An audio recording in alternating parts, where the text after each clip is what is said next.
hak kita untuk sesuatu yang sesaat, misalnya karena uang, karena calonnya ganteng, karena calonnya cantik, tetapi ini justru menjadi bom waktu yang rakyat Indonesia hari ini secara demografi itu hampir 60% adalah generasi milenial dan juga generasi Z muda.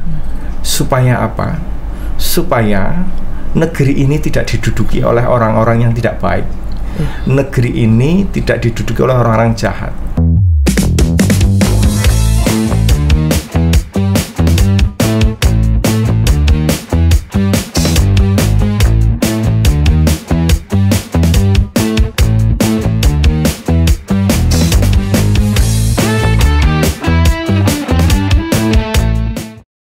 Hai teman pemilih, apa kabar hari ini?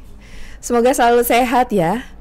Senang sekali saya bisa kembali menjumpai teman pemilih untuk memberikan informasi terkait dengan pemilu, pemilihan maupun informasi penting lainnya yang tentunya sangat menarik untuk kita ikuti. Masih bersama saya Nunung di podcast KPU Jateng.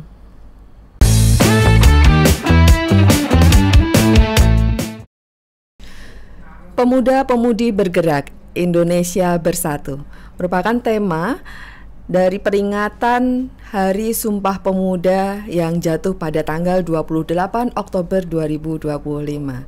Dan spesial untuk peringatan Hari Sumpah Pemuda sudah hadir di studio podcast KPU Jateng, pimpinan KPU Provinsi Jawa Tengah. Dan langsung saja kita temuin beliau. Beliau adalah Ketua KPU Provinsi Jawa Tengah, Bapak Handi Tri Ujiono. Bapak, apa kabar? Baik. Terima kasih Mbak Nunung. Saya yang terima kasih sudah bersedia hadir kembali di studio podcast KPU Jateng. Dan spesial di peringatan Hari Sumpah Pemuda ya. 2025 dengan tema Pemuda-Pemudi Bergerak, Indonesia Bersatu. Bapak kalau boleh tahu apa makna dari tema di peringatan Hari Sumpah Pemuda 2025 ini menurut Bapak? Jadi terkait dengan tema tahun ini, peringatan Sumpah Pemuda ke-97, Pemuda-Pemudi Bergerak Indonesia Bersatu. Ini adalah satu mantra, begitu ya, satu doa bahwa tanggung jawab masa depan itu menjadi tulang punggungnya adalah pemuda. Sehingga diharapkan bahwa pemuda ini dapat sesuai dengan sifatnya dinamis begitu, bergerak ke arah yang positif untuk menuju ke masa depan yang lebih baik.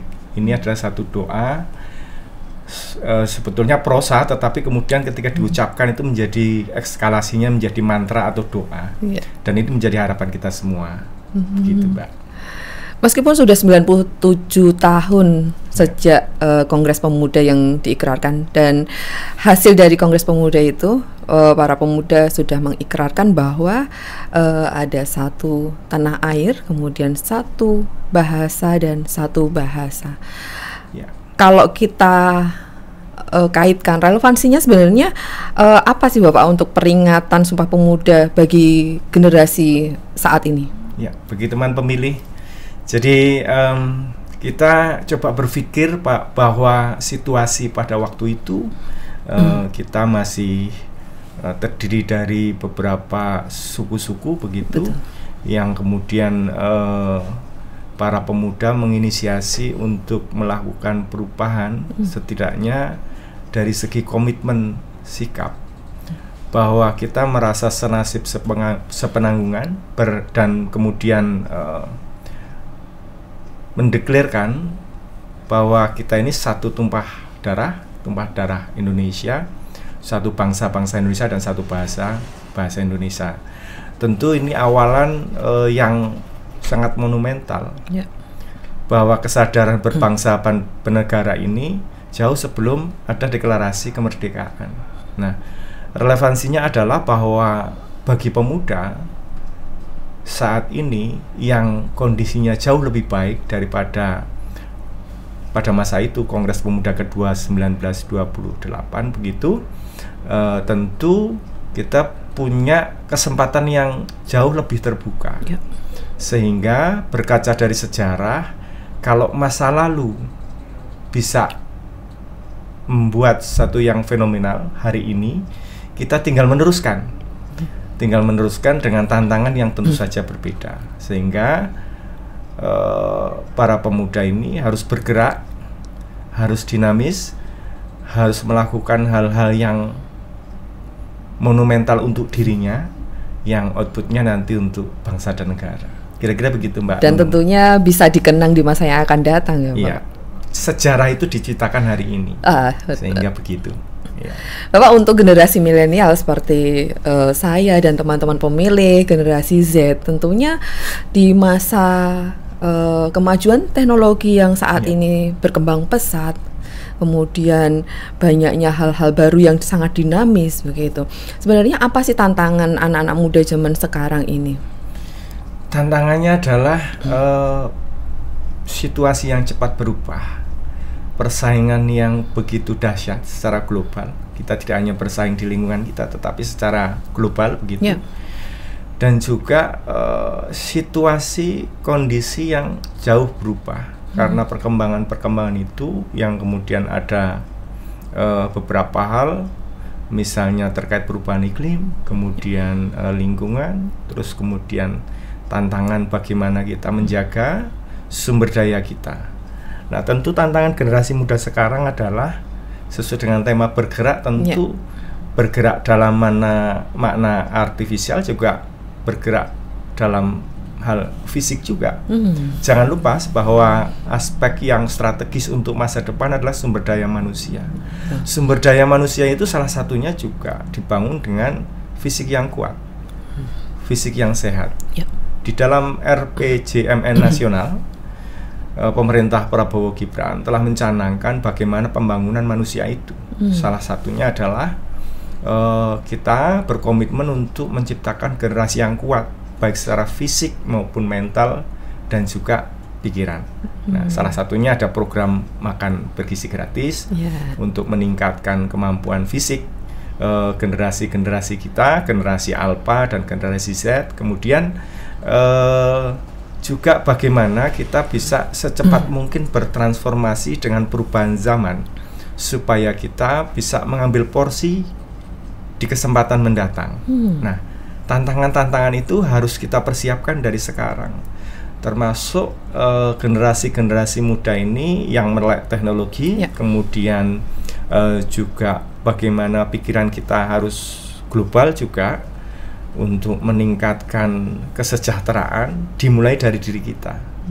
Kira-kira sederhananya, kalau mau membangun bangsa dan negara, ya kita juga bisa berkomitmen bangun pagi, terus kemudian menjaga metabolisme tubuh kita karena ini aset yang sangat berharga, kemudian menjaga kewarasan pikiran dengan cara meningkatkan kemampuan intelektual, dengan sebisa mungkin belajar apa yang menjadi passion masing-masing, dan ini akan berkontribusi terhadap pembangunan manusia dan juga indeks pembangunan manusia Indonesia. Begitu kira-kira, Mbak Nuni. Dan pastinya bagaimana generasi-generasi sekarang ini bersikap itu menjadi penting itu ya, Pak, untuk ditanggapi oleh teman-teman pemilih. Betul. Iya. Karena banyak peluang juga ya, Pak. Iya. Satu hal yang juga tidak kalah penting adalah dialektika. Bagaimana kita berkomunikasi. Yang paling sederhana di lingkungan keluarga, kemudian di lingkungan tempat tinggal, dan juga di lingkungan yang sehari-hari kita, tempat belajar, tempat bekerja, dan juga tempat-tempat untuk berinteraksi, untuk saling memahami bahwa kita punya tugas yang sama. Tugas untuk diri kita meningkatkan kualitas hidup, dan juga tugas bagaimana sustainability perjuangan pendahulu kita, para pemuda waktu itu, kita akan teruskan jauh lebih baik dengan tantangan yang berbeda. Gitu kira-kira, Mbak Nunu. Tantangan yang cukup berat tentunya di masa sekarang, tapi tidak menyurutkan para generasi muda ini tentunya untuk melanjutkan estafet kepemimpinan yang harus kita terima nih, Bapak, dari generasi yang sebelumnya. Bagaimana peran pemuda untuk menjaga keberlangsungan penyelenggaraan negara saat ini? Jadi mau tidak mau kepemimpinan, pengelolaan negara itu harus berganti. Ya. Nah, ketika harus berganti, kita paham betul bahwa mekanisme peralihan kekuasaan itu ada aturan mainnya. Nah, Indonesia telah berkomitmen menjadi satu negara yang demokratis sesuai dengan Undang-Undang Dasar 45 pasal 1 ayat 2, bahwa kedaulatan ada di tangan rakyat dan dilaksanakan menurut undang-undang. Sehingga karena rakyat Indonesia hari ini secara demografi itu hampir 60% adalah generasi milenial dan juga generasi Z. Sehingga estafet itu setidak-tidaknya akan jatuh di pundak mereka. Oleh karena itu mekanisme peralihan kepemimpinan yang sudah diatur di undang-undang ini harus diperhatikan betul, bahwa ini menjadi bagian yang tidak boleh luput dari perhatian generasi muda. Supaya apa? Supaya negeri ini tidak diduduki oleh orang-orang yang tidak baik. Negeri ini tidak diduduki oleh orang-orang jahat. Sehingga ambillah kesempatan itu, kesempatan untuk terlibat secara langsung, memastikan proses demokrasi itu berjalan dengan regulasi, dan power dari generasi muda ini jangan disia-siakan. Jangan sampai apatis, jangan sampai kemudian tidak urus, hanya mementingkan dirinya sendiri, padahal justru itulah masa depan. Nanti akan hancur ketika kita tidak peduli. Kira-kira begitu. Tapi rupanya ada teman-teman pemilih di luar sana yang masih apatis nih Bapak. Bagaimana peran pemudi-pemuda ini mengambil peran di sini Bapak? Jadi KPU RI telah menerbitkan indeks partisipasi pemilih dan juga indeks partisipasi pemilih untuk pileg pilpres dan juga untuk pilkada begitu. Nah, konsepnya adalah bahwa indeks partisipasi pemilih ini tidak bermakna hanya untuk hadir di TPS saja, tetapi bahwa peran yang lebih strategis bagaimana menjaga proses itu berjalan dengan baik, kontestasi pemilu sebagai manifestasi dari demokrasi ini terjaga dengan baik. Dengan sumber daya pemuda yang saat ini ada, tentu ini signifikan untuk menentukan arah kebijakan bangsa dan negara ini. Sehingga kita harus pahami bahwa seluruh yang terkait dengan aspek penyelenggaraan negara, kebijakan yang diterbitkan oleh pemerintah itu akan berpengaruh terhadap peri sendi-sendi kehidupan masyarakat. Nah, ketika kemudian pengambilan kebijakan itu tidak under control oleh rakyat, masyarakat yang demografinya sebagian besar pemuda, tentu bisa jadi akan melenceng dan salah arah. Manfaatkan kesempatan itu, kontribusi terhadap keterpilihan kontestasi kepemimpinan, dan juga bahkan ambil bagian untuk menjadi kontestan. Kira-kira begitu, ambil peran di situ. Jadi nggak hanya bagaimana kita turut serta untuk memberikan hak kita saja, suaranya, tetapi juga ambil posisi di situ. Betul, perannya sangat signifikan, termasuk penyelenggaraan supaya proses demokrasinya juga berjalan dengan baik. Menjadi bagian dari penyelenggara, dari pengawas, dan juga memastikan pendidikan di lingkungan kita semua untuk tidak menggadaikan hak kita untuk sesuatu yang sesaat, misalnya karena uang, karena calonnya ganteng, karena calonnya cantik, tetapi ini justru menjadi bom waktu yang akan menyesatkan kita di masa-masa ke depan. Dan juga di situ ada pemuda yang saat ini generasi milenial dan Z yang nanti di 2045 akan mengambil alih kepemimpinan kita.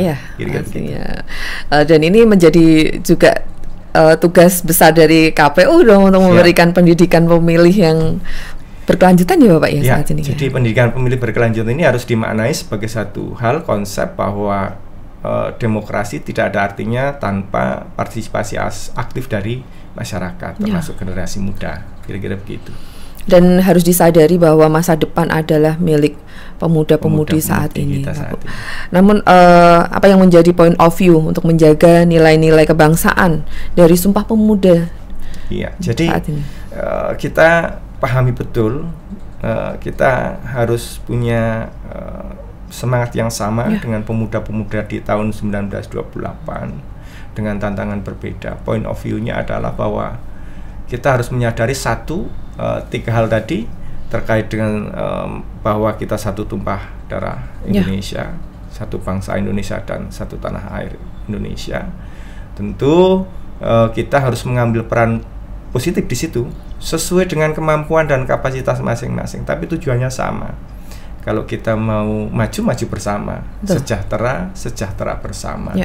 Sehingga masing-masing komponen ini akan bergerak sesuai dengan based on passion masing-masing, tetapi untuk satu tujuan yang sama, yaitu kejayaan Indonesia. Setidaknya pemerintah telah mencanangkan bahwa Indonesia ditargetkan di 2045 mencapai Indonesia Emas, sehingga hal-hal yang kurang baik di masa lalu kita akan koreksi di hari ini, kita akan buang jauh-jauh itu. Kemudian kekurangan-kekurangan yang ada di kita tentu menjadi bagian yang kita harus tingkatkan mitigasinya dan bekerja sama menjadi satu kesatuan entitas bangsa. Ini menjadi kesadaran yang harus kita pelihara terus-menerus. Begitu Mbak Nuni. Dan harapan besarnya mencapai Indonesia Emas di 2045 nantinya. Semoga yang diharapkan oleh bangsa Indonesia tercapai, sehingga rakyat yang sejahtera, adil, makmur juga tercapai nantinya. Bapak, terima kasih sekali sudah bersedia hadir di podcast KPU Jateng. Terima kasih teman pemilih. Mudah-mudahan kita tetap diberikan semangat untuk tetap maju, bergerak untuk kita menyongsong masa depan yang lebih baik. Nah, ini salah satu motivasi juga untuk teman pemilih, nggak hanya taunya KPU ngajak nyoblos aja, tapi ternyata juga dapat insight motivasi loh dari Pak Ketua. Kita maju bersama, kaya bersama. Itu kan kira-kira gitu.